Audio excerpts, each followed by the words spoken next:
All right, so um, it's 2023, and in 2023, I am a bodybuilder.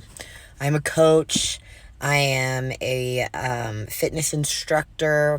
I am a studio manager. I run my own business. I run a business for somebody else. I'm growing into that position, and I have crap on my face from what I was eating earlier, and it was barbecue sauce. Either way, um, clearly in 2023, I'm a giant child who doesn't know how to eat food. Either way, the point of this video is that I wasn't always this person.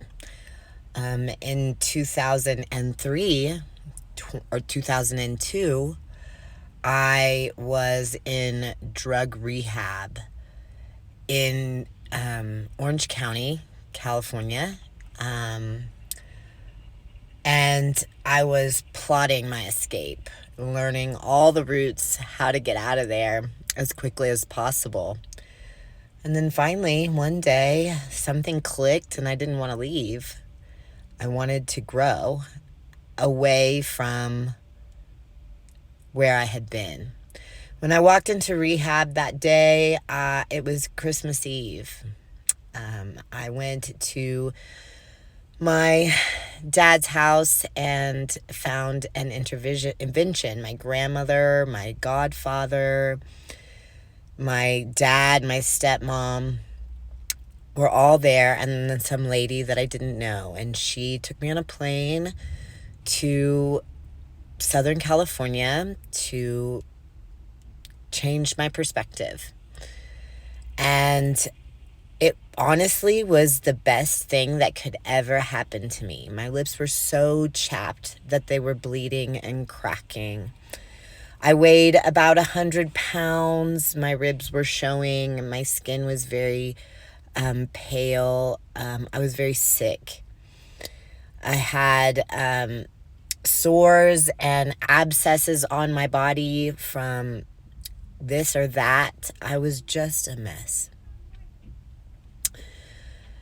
So I said all that to say this. If in 2002, fast forward to 2023, if I could come so far, so can you. So can you. Wait for part 2. All right, part 2, guys. Let's get into it. So you might expect me to tell like some big long story of recovery and growth and blah blah blah, but that's not real. The story started with a mess. Like my drug addiction story started with a mess. I was a mess. Whenever I came out of rehab, I had a lot of tools that helped me to become who I am today, but I didn't use them at first. I was so bogged down by trauma, and I was in so much denial about my trauma. I really just thought trauma did not affect me, and that I had this special magic bullet and blah blah blah, and I could just do whatever I wanted, and it didn't matter, and blah, blah. And I was really just ruining myself and ruining myself and ruining myself and digging myself into a hole. And I spent that time like for years and years continuing to foster this hole that I dug. I wasn't on hard drugs, right? Like there was a period of time whenever I got out of rehab that I relapsed on hard drugs and that I went down a really bad path. And then I decided that that path wasn't for me and I needed to get out. But I went down another wrong path. Because whenever you are bogged down by trauma and you're in denial, it's very difficult to see what the right path is. It's very difficult to see where you should go next. And I didn't have healthy relationships with anyone. I didn't have healthy relationships with my parents, my brother, like nobody in my life. And not, it wasn't 100% because of my addiction. It was because of other things that was happening with them and their trauma and their past mistakes and all of that stuff, the trauma that they passed down to me, but I didn't understand. So, over the years, it's taken a lot of work and a lot of healing and a lot of understanding myself. Am I in recovery? No. No, I'm not. I don't like that term because it's this blanket term for people that are addicts, and I don't see myself as an addict. In fact, I never did. And for a lot of years, people thought that because I didn't see myself as an addict, I was wrong. Stay tuned for part 3. I decided to do a 10-minute video for part 3 so that I could get through it without doing a million parts to this story. Save you some time. So if you feel like watching this entire video, that would be great. If you don't, whatever. The reason why I chose not to identify as an addict was because I did not want that to be something that I was forever. I didn't want that label forever. I didn't even know that that's what how recovery was. Like, I didn't understand. Like, my friend was in recovery whenever we were young, and he said, I'm an addict and I will be my whole life. And this is before I ever did drugs, but this is before I ever I like drinking in high school. We were at a party or whatever. He still told me this, and he had just gotten out of rehab. And I was like, you will be as long as you think that. You will be as long as you see yourself as one. And he was like, no, they said that I'm going to be an addict forever, and this is a disease that's incurable. And I was like, okay, well, I don't believe that. I think different for you. And whenever I went to rehab myself, they told me the same thing. And I just felt like it was a ploy to keep me down or to keep me in that state so that I would always be in that mindset and so that I would never be able to get out. And I didn't believe it. I didn't trust it. I thought it was a scam. Probably because I was raised by a narcissist that you can't believe anything that they say, right? Like, you can't trust a narcissist. And so I was trained to question everything. That same narcissist that raised me, my mom, also trained me to question everything. She also told me, like, everything is a conspiracy and blah, blah, blah. Like, that woman goes way deep down the rabbit hole for sure when it comes to conspiracies. But I really did think that the attitude that it's a disease and this is how it's going to be forever, and it was intended to compartmentalize people and keep them in a group so that they could be organized in some sort of way. And I didn't agree with that. I had a counselor once I got out of rehab and I was in an outpatient program, say to me that it was a dis-ease. So it was a lack of ease in the body, and that's what all dis-ease was. And my mom said that too, and so it kind of like was confirmation for me.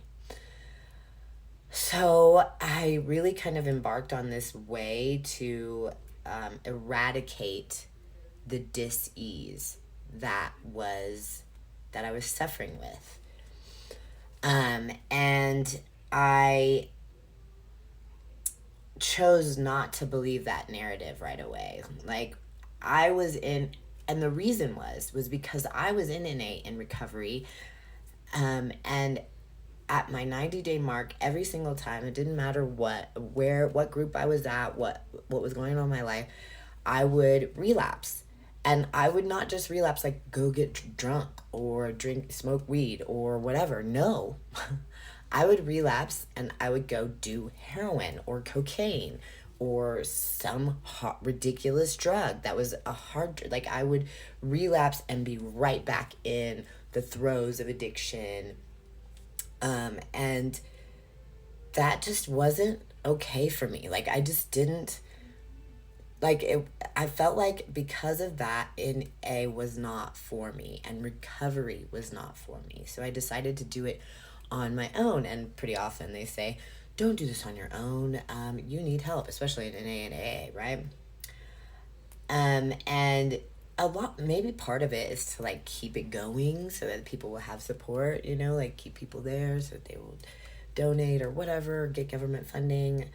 Um, I don't know the reason why they do it like that. And it works for, there's so many people that it works for. Like, I feel like there's some people that do better following a crowd, like a following along with a group. And then I feel like that there's some people that do better on their own. And they put it in this blanket like nobody can do this on their own. Nobody can figure this out. You cannot do it. They tell you like in absolutes. And life is not absolute. There's so many variables and so many different ways to do things. And it just didn't vibe with me at all. So I separated myself from the people and the things that were causing so much drama in my life. And then I started surrounding myself with other people and things that caused more drama in my life. I was in a domestic violence relationship. I was an alcoholic for many years, and not an alcoholic to where like it was like an acceptable alcoholic role because I was a bartender, and but like it was damaging to my life. It took me away from my kids. It took me away from time spent. I made enough money to be able to support myself and my children. But it took time away from them and memories away from them that I could have been making and all kinds of stuff. Like, it was detrimental to my life. And then one day I realized this, and I made a decision to leave my hometown, leave everything that I knew, and change my life completely. From like, I changed my life so many times. It was like I changed it out. But this time it was like, this is the last straw. I do not have time for this any longer, and I'm not going to participate in this self-destructive behavior just because I'm sad. And so I decided to embark on this journey of healing and growth instead of going to NA and talking, like sitting in rooms, listening to old druggy war stories, because that just didn't work for me. It wasn't, or getting a sponsor to talk to that was also a drug addict that also wanted to talk about drugs all the time. Like, keeping this same mindset is not something that works for me. I needed to change my mindset. I needed to completely overhaul the way that I was thinking and the way that I was looking at things. And in order to do that, I needed to heal the trauma that I had. And not to be like this victim, like, oh, it's all this trauma. And no, like, that's stupid. Like, everybody has trauma. Everybody has that stuff. Everybody has things that they're dealing with from their past that they have to heal from. Some people face it, some people don't. And at the end of the day, for me personally, in order to get to the point where I am a successful coach for a TV show on Amazon Prime, to where I can run my own business, to where I have been trusted to run somebody else's business, and to where I'm a bodybuilder and I've grown into this beast of a disciplined human, what did it take? Did it take NA and AA? Did it take... no. It took ownership. I had to take ownership of my shit. I had to take ownership of my shit and look at it and be like, this is messed up. And this isn't working for myself, my life, my kids, no one. So I completely changed everything about my life. Like, I used to have a ton of people that I knew, a ton of friends, all this. My circle is this big now. I surround myself with people that are loving, supportive. There's a saying, like, that you are the sum of the 5 people that you hang out with the most. So if you hang out with 5 crackheads, you're going to be the 6th crackhead. I was tired of being the sixth crackhead. So I changed all of the people that were in my life. I kicked people out of my life that were no good for me. And looking back, super happy because they stayed in the same place that they were and they didn't grow and they're doing the same exact thing, not changing, nothing, like not being a better person. And in a very short time, I was able to overcome things just by focusing on healing and facing it and taking ownership of it, and then becoming disciplined and doing the things that were required of me in order to change my life for the better. So at the end of the day, this video is almost over. At the end of the day, if I can do that, if I can overcome, I like, there was a lot. And if I can do that, so can you. And that's what I wanted to say today.